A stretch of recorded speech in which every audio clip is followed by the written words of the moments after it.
आज हम स्टार्ट करने वाले हैं कक्षा 12वीं का गणित विषय, जिसका जो टॉपिक है वो है संबंध एवं फलन, इंग्लिश में रिलेशन एंड फंक्शन। और इस वीडियो का यह जो है पहला पार्ट है। और इस संबंध एवं फलन को समझने के लिए हमको 3 चीज़ें जानने की ज़रूरत है। चलिए जानते हैं वो 3 चीज़ें क्या क्या है।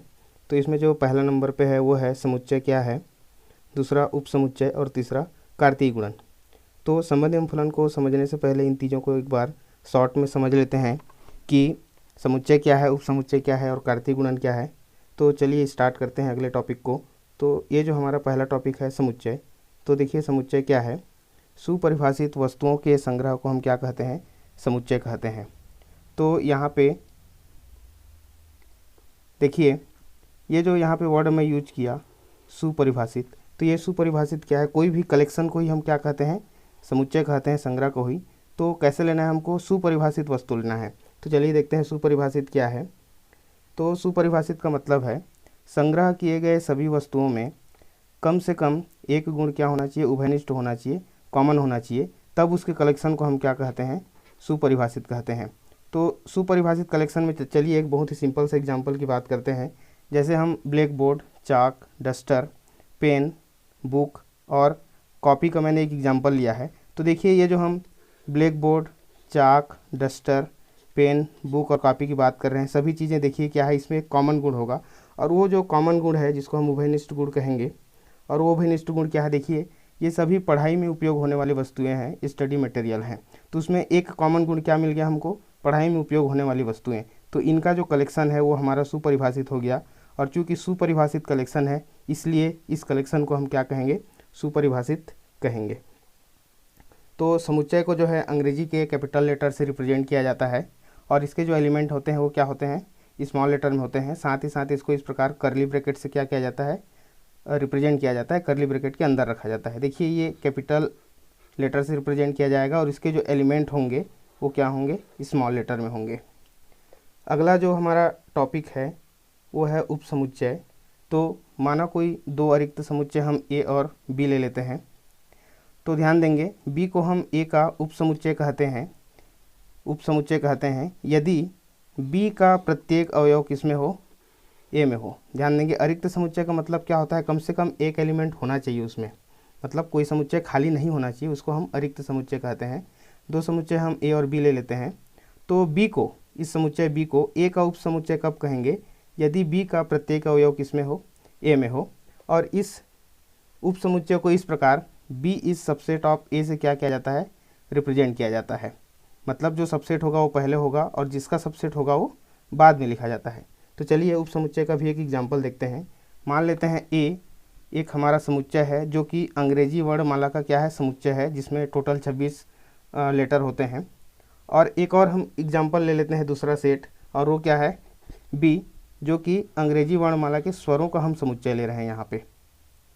तो देखेंगे ये जो अंग्रेजी वर्णमाला का समुच्चय ए, ई, आई, ओ, यू आपको दिख रहा है, ये प्रत्येक एलिमेंट, ये पांचों एलिमेंट कहाँ होंगे, अंग्रेजी वर्णमाला के कुल समुच्चय में होंगे। देखिए यहाँ पे कहीं पर भी ए, बी, सी, डी, ई, एफ, जी, इस प्रकार जैसे हम आगे बढ़ते हैं तो ये पांचों एलिमेंट भी क्या हैं, ए वाले समुच्चय में है। तो देखिए तो बी का जो प्रत्येक अवयव है कहाँ पर उपस्थित है, आपका ए में भी उपस्थित है। इसलिए हम कहेंगे कि बी जो है क्या है, ए का उपसमुच्चय है और उसको इस प्रकार क्या करेंगे, हम रिप्रेजेंट करेंगे। उपसमुच्चय के बाद दूसरा टॉपिक है कार्तीय गुणन। तो देखिए कार्तीय गुणन क्या है, दो समुच्चय ए और बी का कार्तीय गुणन जो है सभी क्रमित युग्मों के क्या होता है, समुच्चय होता है। क्रमित युग्म मतलब इस प्रकार एक्स और वाई के रूप में लिखा जाता है, जहाँ पे एक्स जो है कैपिटल ए का एलिमेंट होगा और वाई जो है कैपिटल बी का एलिमेंट होगा। और ये जो एक्स वाई को हम क्या कहते हैं, क्रमित युग्म का क्या कहते हैं, अवयव कहते हैं। और एक्स और वाई के कार्तीय गुणन को इस प्रकार एक्स क्रॉस वाई द्वारा क्या किया जाता है, रिप्रेजेंट किया जाता है। यहाँ पे देखिए एक्स गुणित वाई द्वारा रिप्रेजेंट किया जाता है। जैसे हम यहाँ पे समुच्चय ए और बी ले रहे हैं तो इसके कार्तीय गुणन को हम ए क्रॉस बी द्वारा क्या करेंगे, रिप्रेजेंट करेंगे। और इसके जो एलिमेंट होंगे वो किस प्रकार होंगे, इस प्रकार क्रमित युग्म के बराबर, क्रमित युग्म के रूप में इसको लिखते हैं। और इसका जो पहला एलिमेंट होता है वो पहले सेट का होता है और दूसरा एलिमेंट जो होता है वो इस प्रकार दूसरे सेट का होता है। तो ये हो गया कार्तीय गुणन।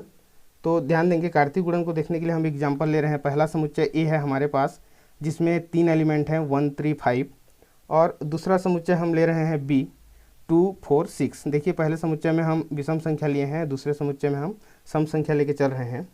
अब यदि इसको इस प्रकार वेन डायग्राम से यदि हम प्रदर्शित करना चाहें तो देखिए ये हमारा पहला सेट आ गया, सेट ए, और उसी क्रम में हम दूसरा सेट बी ले रहे हैं जिसमें 3 एलिमेंट हमने पुनः रखा है 2 4 और 6।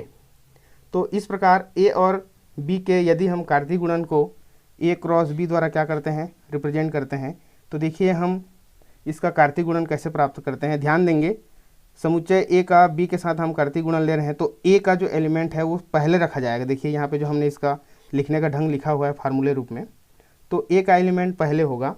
तो ए का एलिमेंट पहले होगा तो देखिए किस प्रकार इसको हम रिप्रेजेंट करेंगे कि 1 जो है 2 4 और 6 तीनों के साथ क्या करेगा, कार्तीय गुणन का एक एलिमेंट बनाएगा जो कि क्रमित युग्म के रूप में होगा। तो देखिए किस प्रकार होगा, 1 का 2 के साथ, पुनः 1 का 4 के साथ और 1 का 6 के साथ। तो इस प्रकार जब इसको हम लिखेंगे क्रमित युग्म के रूप में तो देखिए कैसे लिखेंगे, 1 2 1 4 और 1 6 के रूप में। उसी प्रकार अब अगला एलिमेंट हम क्या ले लेंगे, 3 ले लेंगे। तो 3 का जब हम कार्तीय गुणन लेंगे समुच्चय बी के साथ तो क्या होगा, पहला 3 2 मिलेगा हमको, अगला 3 4 मिलेगा और अगला हमको मिल जाएगा 3 6।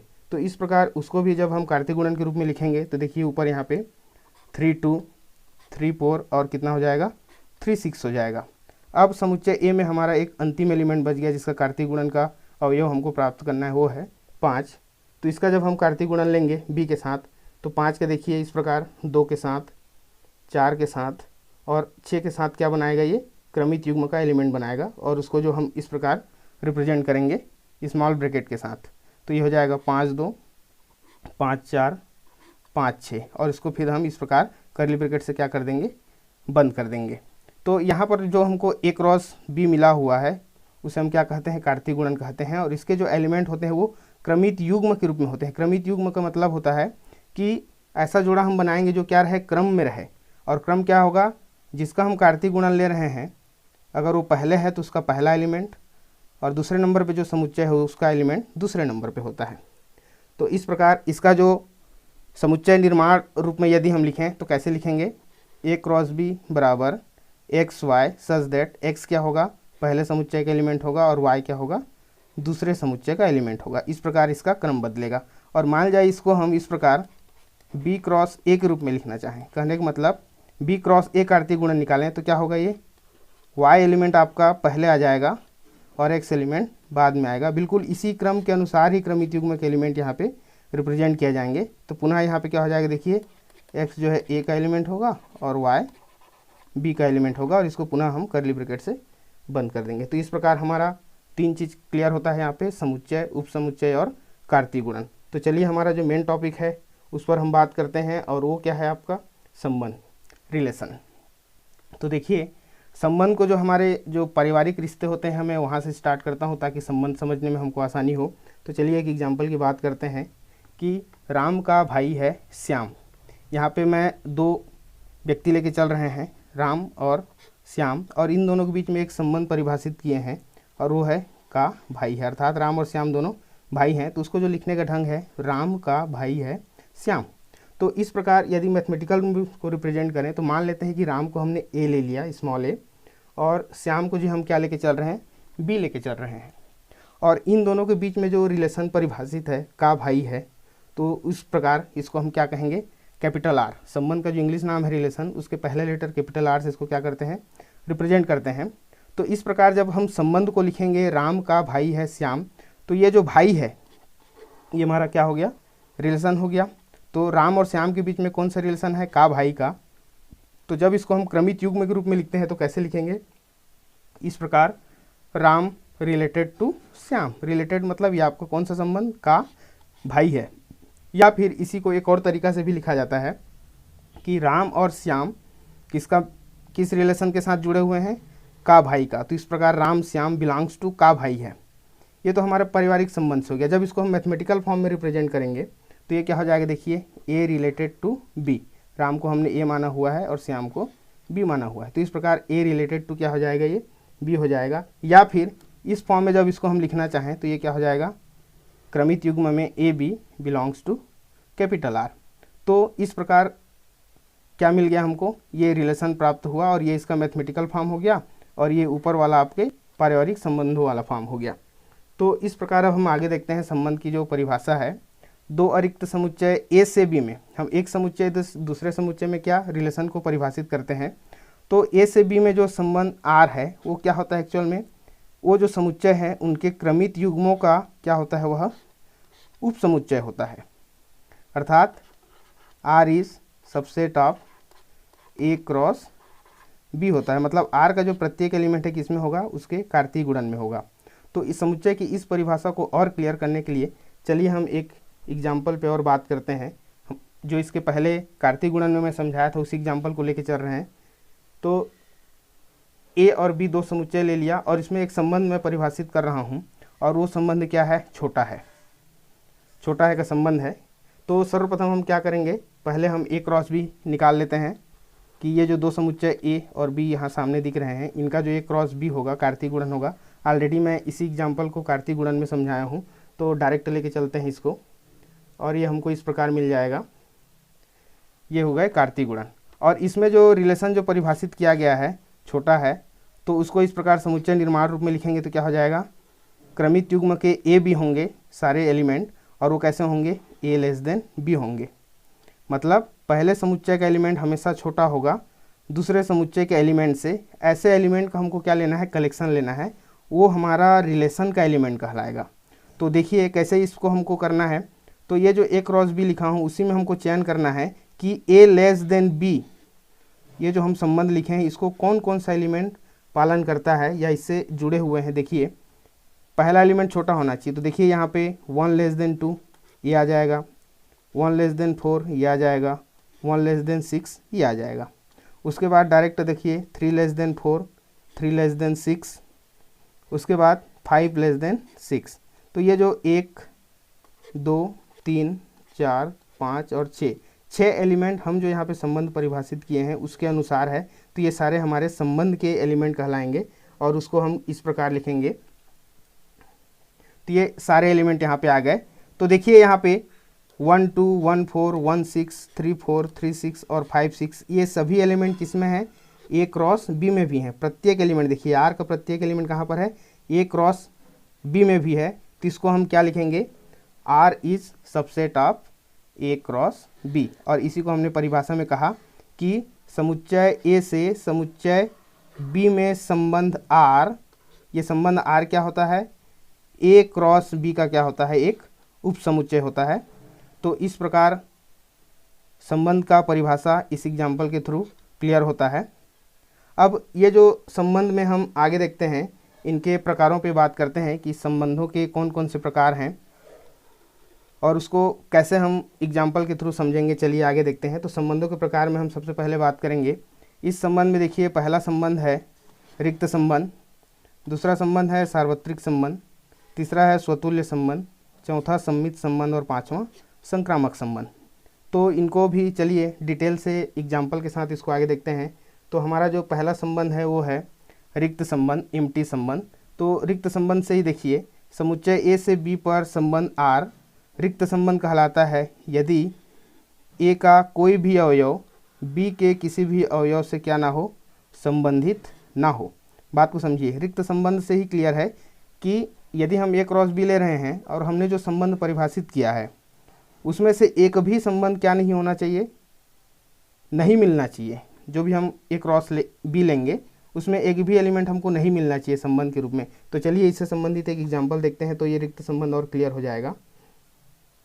तो ए क्रॉस बी हम ले रहे हैं, इसके जस्ट पहले वाला जो एग्जाम्पल हमने लिया था उसी को हम आगे बढ़ा रहे हैं, उसी में हम रिक्त संबंध को परिभाषित करेंगे।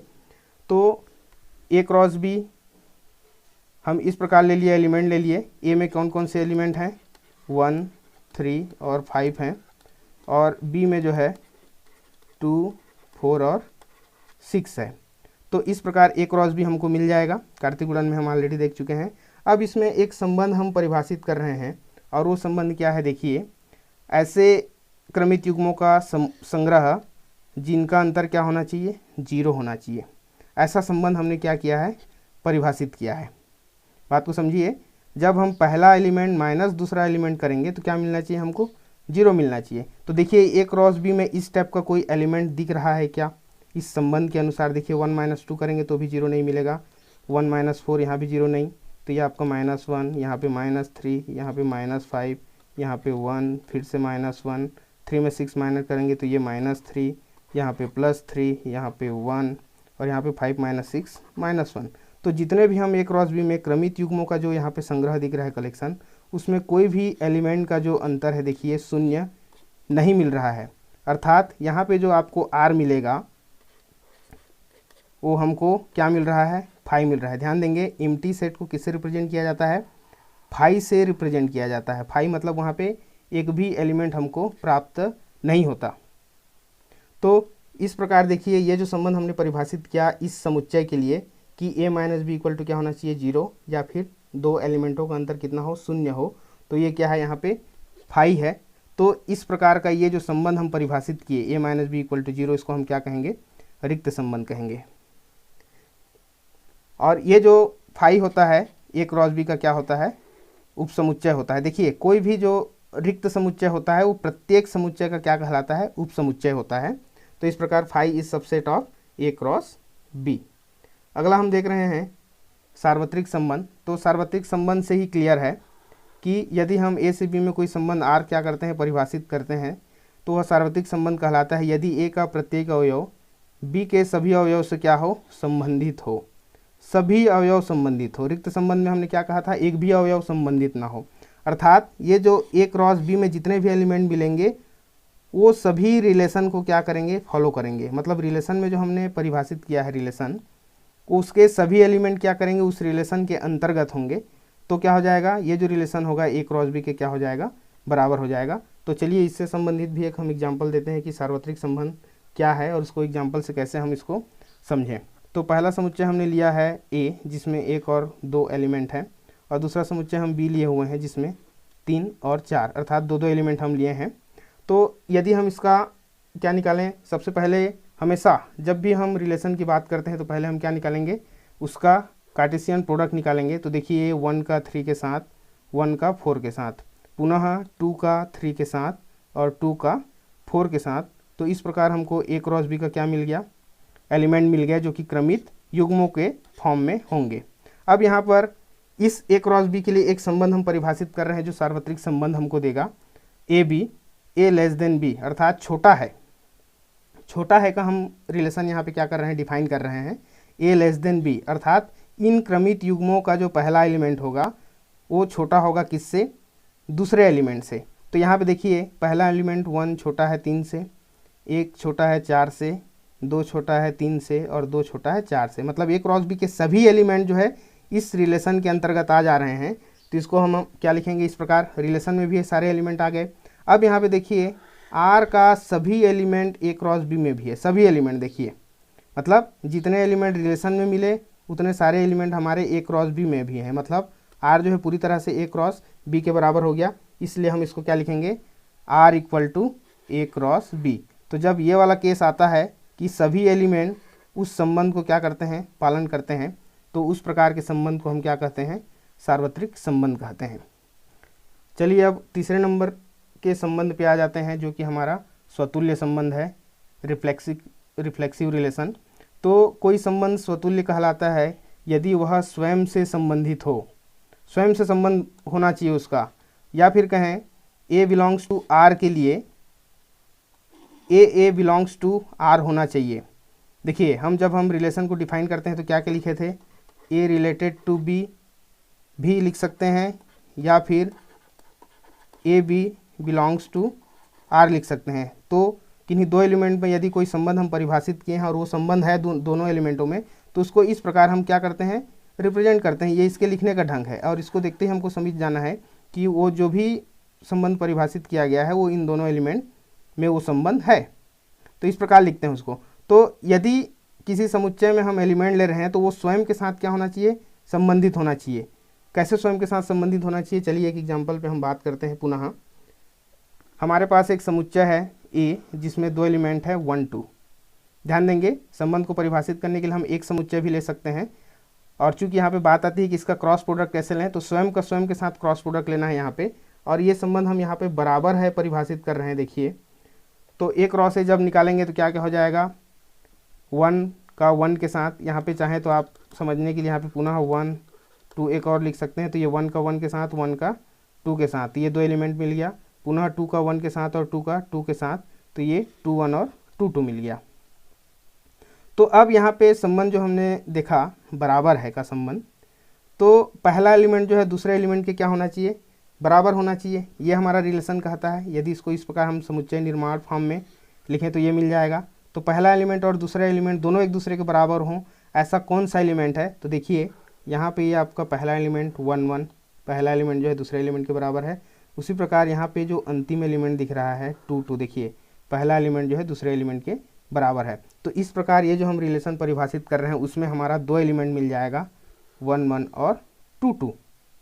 तो ये जो रिलेशन में देखिए स्वयं जो है स्वयं के साथ क्या है, बराबर है। 1 = 1 लिख सकते हैं समझने के लिए, देखिए, और 2 = 2 लिख सकते हैं। तो ये जो बराबर है का संबंध है वो क्या कहलाएगा, हमारा स्वतुल्य संबंध कहलाएगा। इसी प्रकार यदि हम किसी त्रिभुज में सर्वांग सम, इस प्रकार सर्वांग सम का रिलेशन यदि हम परिभाषित करते हैं तो ध्यान दीजिए, यदि त्रिभुज 1 जो है त्रिभुज 2 के क्या है, इस प्रकार सर्वांग सम है, तो दूसरा भी क्या होगा, सर्वांग सम होगा। बात को समझिए।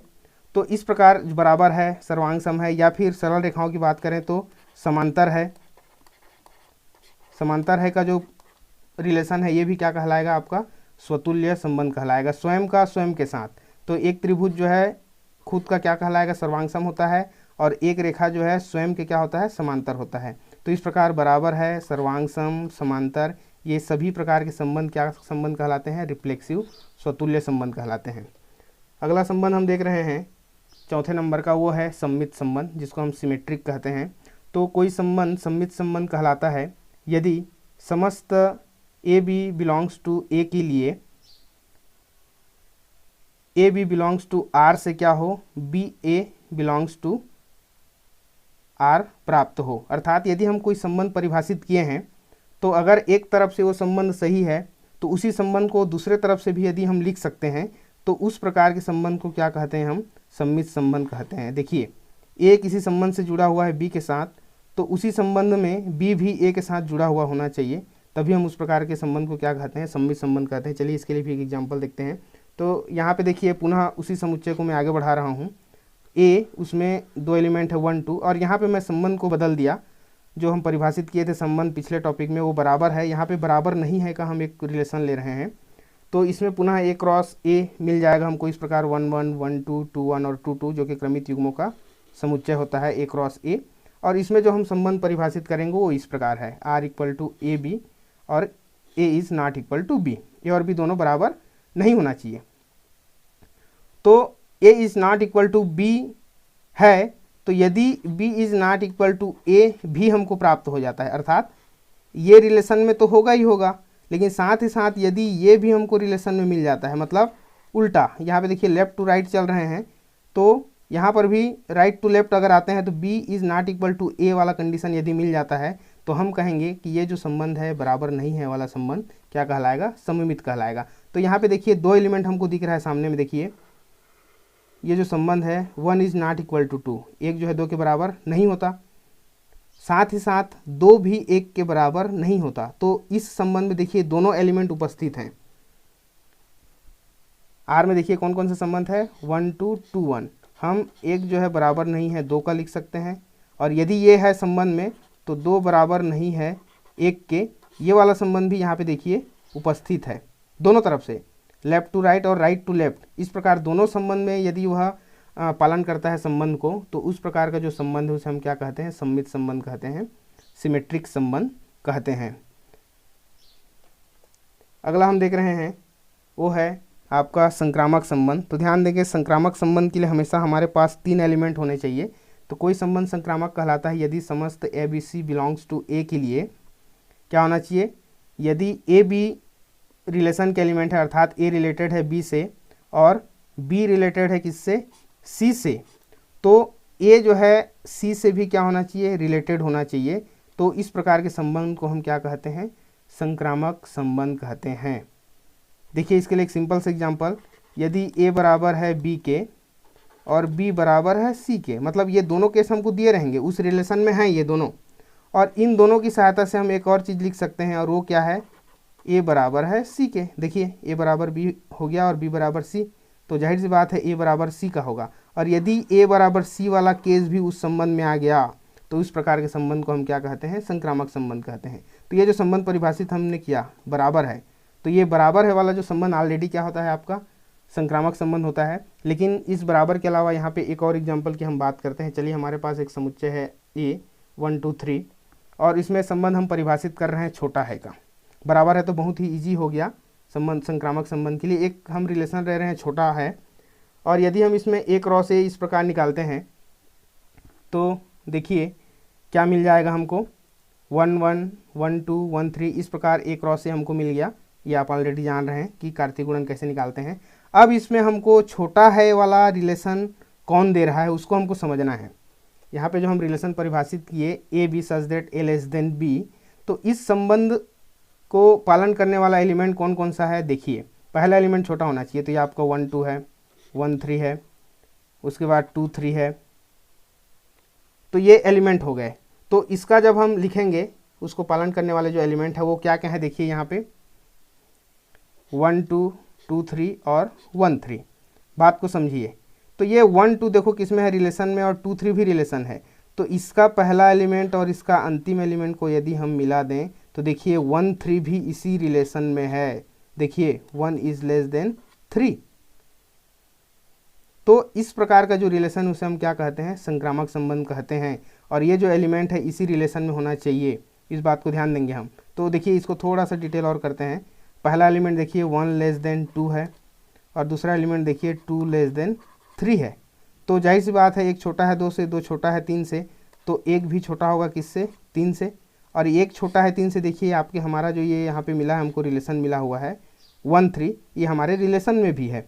तो इस प्रकार का जो संबंध है उसे हम क्या कहते हैं, संक्रामक संबंध कहते हैं। अब इन पांचों संबंधों को जानने के बाद एक और संबंध की यहाँ पे बात करेंगे, जो कि कौन सा संबंध कहलाता है, तुल्यता संबंध कहलाता है, इक्विवेलेंस रिलेशन कहलाता है। बहुत बार तुल्यता संबंध से संबंधित प्रश्न आपके बोर्ड एग्जाम में पूछा गया है। और ये तुल्यता संबंध क्या है, देखिए बहुत ही शॉर्ट में। तो तुल्यता संबंध, कोई भी संबंध जो है तुल्यता संबंध कब कहलाता है, देखिए यदि वो 3 चीज़ों को पालन करता है। तो पहला चीज़ क्या है, कोई संबंध हमने परिभाषित किया इस प्रकार आर, वो कुछ भी हो सकता है, बराबर है, छोटा है, बड़ा है, या 2 त्रिभुज सर्वांग सम है, या फिर इस प्रकार के कोई भी संबंध हो सकते हैं। और यदि वह संबंध क्या हो, स्वतुल्य हो, ध्यान देंगे पहला केस क्या, स्वतुल्य हो, दूसरा केस क्या, सममित हो यदि वह संबंध, और वही संबंध पुनः क्या हो, संक्रामक संबंध भी हो। अर्थात कोई एक संबंध यदि तीनों संबंधों के गुण को लिए हुए है कि वह संबंध क्या है, स्वतुल्य भी है, सममित भी है और संक्रामक भी है, तो उस प्रकार का जो संबंध होगा उसको हम क्या कहेंगे, तुल्यता संबंध कहेंगे। या फिर कहें किसी संबंध को तुल्यता संबंध होने के लिए इन तीनों संबंधों होना बहुत ज़्यादा जरूरी है। अर्थात यदि हम किसी प्रश्न को प्रूव करेंगे कि वह तुल्यता संबंध है तो उसको हमको स्वतुल्य दिखाना पड़ेगा, सममित दिखाना पड़ेगा और संक्रामक दिखाना पड़ेगा। तो आशा करता हूँ इसमें संबंध आप लोगों को क्लियर हो गया होगा। और तुल्यता संबंध क्या है, उसको कैसे किसी संबंध को हम तुल्यता प्रूव करें, उसको जानने के लिए मेरे आगे वीडियो में आप लोग बने रहिए। उसमें हम बताएंगे एग्जाम्पल सहित कि तुल्यता संबंध कैसे प्रूव करें।